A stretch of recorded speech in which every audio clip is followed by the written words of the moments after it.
শুভ সকাল বন্ধুরা, আজকে আবার একটা ব্লগ নিয়ে চলে এসেছি। এখন স্নান টান সেরে ঠাকুর ঘরে চলে এসেছি পুজো দেওয়ার জন্য।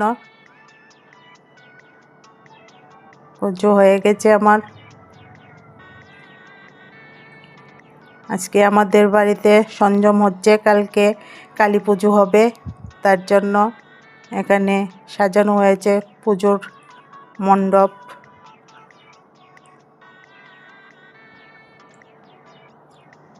কালকে পুজোটা হবে আমাদের, আজকে কমপ্লিট হয়ে গেছে সাজানো।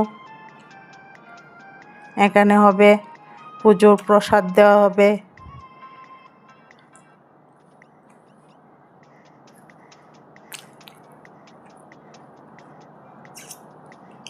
এটা আমাদের ঠাকুরঘর।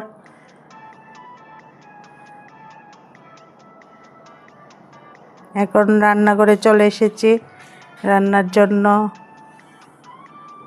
অনেকের জন্য রান্না করছি আমি। এখানে ডাল সিদ্ধ করে নিয়েছি, আলু ভাজি হবে, ভাত হয়ে গেছে। আলু পটল দিয়ে, পটলটা এখনো কাটা হয়নি, কাটবো।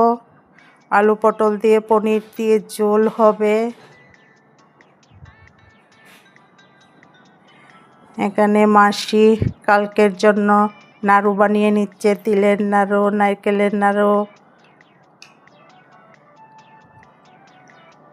আজকে মোটামুটি সব কিছু করে নেবে, কালকে বাকি যা থাকবে সেগুলি করবে। এখানে বাজার টাজার করা হয়ে গেছে। এখানে শেষ করছি আমার ব্লগ, আবার কালকে দেখা হবে।